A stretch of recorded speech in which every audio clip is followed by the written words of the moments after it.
Alright, back with some Axis and Allies 1942 2nd edition. In this video I'm just going to be doing some revised and new and improved strategy. I've taken some suggestions from the comments, so I'm just going to make these about 10 minutes, maybe a little less than that long, of strategy, and I'll make 5 videos going through each player on what they should and shouldn't do. I've actually taken some notes this time, so I'm not just kind of winging it. So it's going to be nice and faster, if that makes sense. So I'm going to start off with Russia. And Russia doesn't really start off with any units compared to Germany over there, so they really have to buy units and get up. So troops, that will do just fine.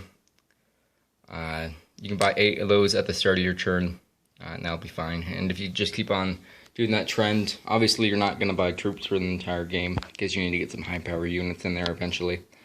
But that's usually a good move to do at first. And then taking a look at the east over here, last time I suggested you could either retreat, or you could reinforce. There's a couple of benefits to doing both of those.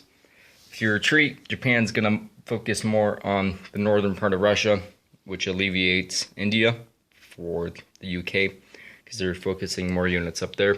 If they stay there, UK will just have to be stronger, or have a stronger outlook in India.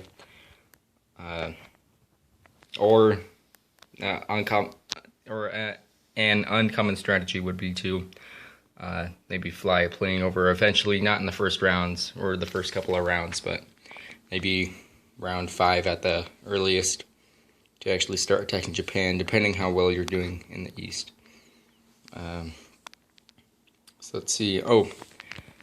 During the game, so obviously I suggested West Russia is a good spot to go for in the first round. If you're feeling overwhelmed as Russia, you can always retreat from Leningrad, move troops down later in the game to Russia and support there. And if Russia's not doing so well, you can also retreat troops into Russia. The main thing is you don't want to lose your capital, Moscow, in the game. That would be unfortunate, because then it's most likely going to be an Axis win. Tank blitzing.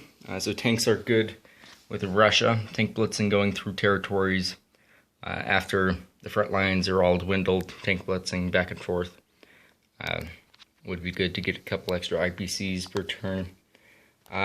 And strategic bombing for Russia is probably not going to be doable in the first couple of rounds.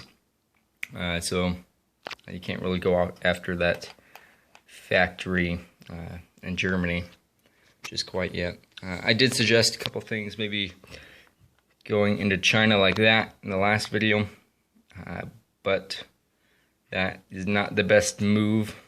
I'll get into how China can defend itself a little more in the next couple videos when I get to the United States.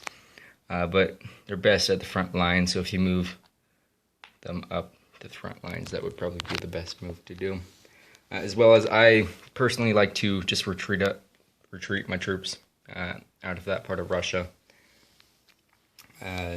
just because that's only 4 IPCs if Japan even gets up to there, and then you can also get 4 back just going into Germany, and you'll have a couple more troops to do that with. And then reinforcing the Middle East like that. That's probably not the best decision to do, just because now you're taking strong units away from the front lines that could help you capture other territories.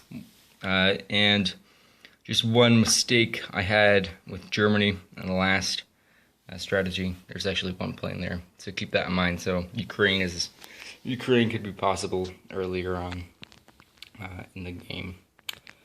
I just want to give credit where credit is due. The cliffside bunker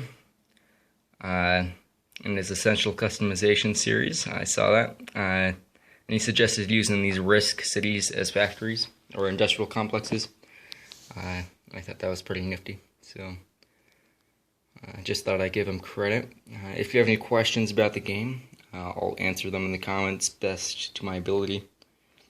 Other than that, take care, and I will see you in the next video.